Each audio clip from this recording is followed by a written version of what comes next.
4 जुलाई को धीरेन्द्र शास्त्री का जन्मदिन था। धीरेन्द्र शास्त्री के जन्मदिन में 1000, 2000, 10,000 आदमी नहीं आए, बल्कि लाखों की संख्या में लोग आए हैं, लाखों की संख्या में। यानी काउंटिंग नहीं है कि कितने लोग आए हैं, पर यह है कि लाखों की संख्या में, हजारों की संख्या में नहीं है, लाखों की संख्या में है। आप एक वीडियो ये देख सकते हो, यहाँ पर धीरेन्द्र शास्त्री बैठे हैं। धीरेन्द्र शास्त्री का बैठने का तरीका देखिए आप इस वीडियो में।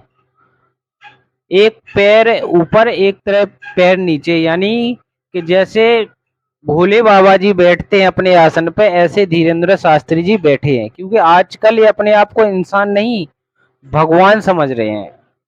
और समझे भी क्यों ना भाई, जब लाखों आदमी, करोड़ों आदमी इनके भक्त हैं, इनकी आरती उतारते हैं, इन्हें भगवान मानते हैं, तो वो अपने आप को भगवान क्यों ना समझे। वो बात अलग है जब कोई आदमी किसी तांत्रिक के पास जाता है या किसी झाड़ फूक वाले के पास जाता है, तो उस व्यक्ति को जब कोई पढ़ा लिखा व्यक्ति देखता है तो कहता है अरे ये साला पागल है, बाबाओं के चक्कर में पड़ा है, झाड़ फूक वालों के चक्कर में पड़ा है। जन सैलाब देख रहे हो धीरेन्द्र शास्त्री के जन्मदिन पे। ये इनमें से कोई अनपढ़ या कोई गवार आदमी नहीं है, सारे पढ़े लिखे आदमी हैं और A1 क्लास के लोग हैं। लोगों को तुम अंधभक्त नहीं कहोगे, क्योंकि अंधभक्त तो वो व्यक्ति होता है जो गंवार होता है और वो गलती से किसी बाबा के पास पहुंच जाता है, तो उसे जब कोई पढ़ा लिखा व्यक्ति देखता है तो कहता है अरे ये तो साला पागल है जो तांत्रिकों के चक्कर में पड़ा है। एक दिन वो भी था जब धीरेन्द्र शास्त्री के पास सिवाय मिडिल क्लास के लोग आते थे, जिन्हें जब कोई आदमी आता जाता देखता था गांव, गड़ा गांव में, तो सब यही कहते थे अरे ये तो पागल हैं जो ये बाबा के चक्कर में पड़े हैं। आज देख लो बाबा के चक्कर में आधा हिंदुस्तान पड़ा है और आधे विदेश वाले पड़े हैं। जो आउट ऑफ कंट्रियों में भारत के लोग रह रहे हैं वो भी बाबा के दीवाने हैं। अब इन लोगों को कोई अंधभक्त नहीं कहेगा, क्योंकि जब कोई गरीब आदमी किसी बाबा या तांत्रिक के पास जाता है, अंधभक्त कहा जाता है, उसे कहा जाता है कि ये पागल है जो एक तांत्रिक के चक्कर में पड़ा है। अब आज एक वीडियो देखिए, ये उस टाइम की है जब धीरेन्द्र शास्त्री अपनी गद्दी पर भोलेनाथ की तरह बैठे हुए हैं और योग गुरु रामदेव बाबा जी का फोन आता है और कहते हैं आप सबको ये रामदेव बाबा जी आशीर्वाद दे रहे हैं। माइक में फोन लगा दिया है हमने, और यहाँ पर इनके जो नीचे आप देख रहे हैं ना जन सैलाब, हजारों लाखों लोग गिफ्ट के गिफ्ट डाल ला रहे हैं, गिफ्ट पे गिफ्ट। कोई फोटो पकड़ा रहा है, तो कोई प्रसाद पकड़ा रहा है, तो कोई महंगा गिफ्ट पकड़ा रहा है। यानी कि इतने लोग, राजा या महाराजा का जन्मदिन नहीं है, ये एक बाबा का जन्मदिन है। धीरेन्द्र शास्त्री बाबा का जन्मदिन है, जहां पर लोग मर रहे हैं, गिर रहे हैं, लेकिन भाई धीरेन्द्र शास्त्री के पास जाएंगे हम, चाहे कुछ भी हो जाए। 3 जुलाई को धीरेन्द्र शास्त्री के गांव में, यानी गढ़ा में, इतना जनसैलाब हो गया और बारिश होने लगी, तो वो एक पंडाल पे नहीं बने, तो जब वो दूसरी पंडाल में जाने लगे तो वो पंडाल इतना कच्चा था कि अफड़ा तफड़ी करने लगे, तो वो पंडाल टूट पड़ा और उसमें एक व्यक्ति की जान भी चली गई। अब धीरेन्द्र शास्त्री ने तो अनाउंसमेंट कर दिया नेता मंत्रियों की तरह कि हम ज्यादा कुछ तो कर नहीं सकते हैं, और हमारा जो भी एक दिन की हमारी जो चढ़ोतरी है, हम उस मृतक परिवार के हवाले कर देंगे। यानी उस मृतक परिवार को एक दिन की चढ़ोतरी दे देंगे और इससे उसका भला हो जाएगा। हाँ, भला तो हो जाएगा, क्योंकि आपकी एक दिन की चढ़ोतरी, कम से कम जिस तरीका से आपके धाम पर जन सैलाब है, उस हिसाब से कम 50 से 60 लाख रुपए आता होगा। लेकिन इन लोगों को कोई अंधभक्त नहीं कहेगा, चाहे कुछ भी हो जाए, चाहे कितना ही बड़ा हादसा हो जाए। इस हादसे में 8 से 10 आदमी घायल बताए जा रहे हैं और एक आदमी की जान चली गई, जो कि अपने परिवार को लेके धीरेन्द्र शास्त्री जी के दर्शन करने आया था।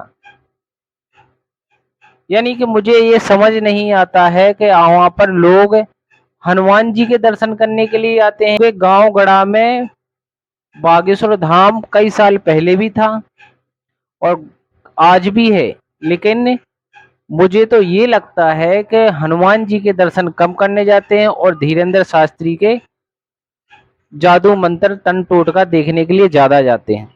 इसीलिए कृपया करके इन सब लोगों को, जो कि लाखों की संख्या में है, इन्हें कोई अंधभक्त ना कहें, क्योंकि धीरेन्द्र शास्त्री की कृपा है इनके ऊपर।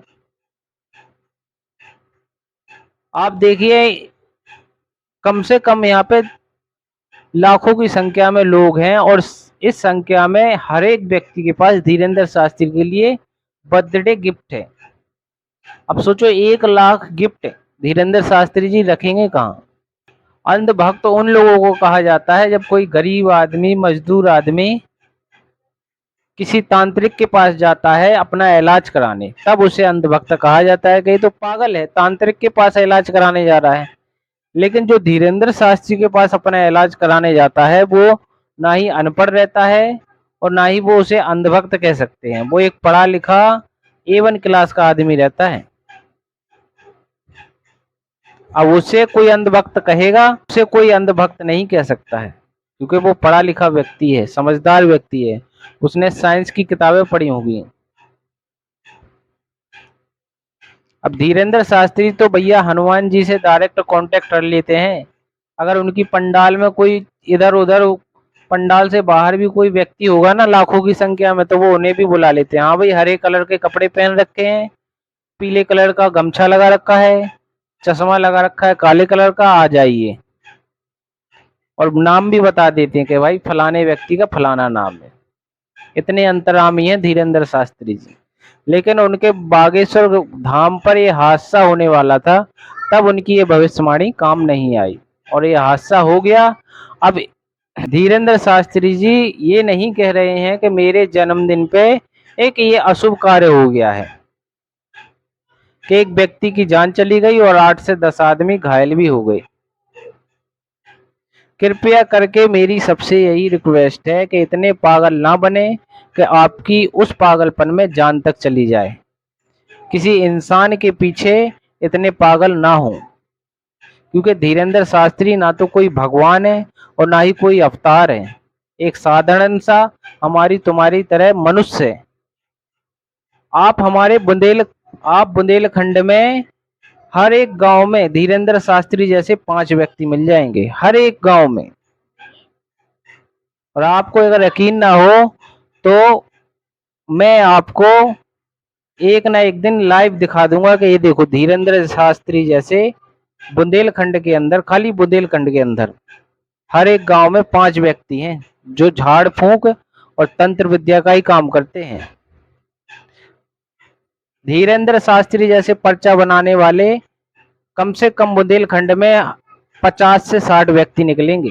जो धीरेन्द्र शास्त्री पर्चा बनाते हैं, भविष्यवाणी देखते हैं, 50 से 60 व्यक्ति निकलेंगे ऐसे पर्चे बनाने वाले बाबा बुंदेलखंड के अंदर। तो कृपया करके आप खुद समझदार हैं और खुद समझिए कि आज के युग में कोई भगवान से या कोई भगवान को देख सकता है? या फिर आज के युग में कोई ऐसा व्यक्ति है जिसने पाप नहीं किया हो? क्या धीरेन्द्र शास्त्री के हाथ से कोई कभी पाप नहीं हुआ होगा?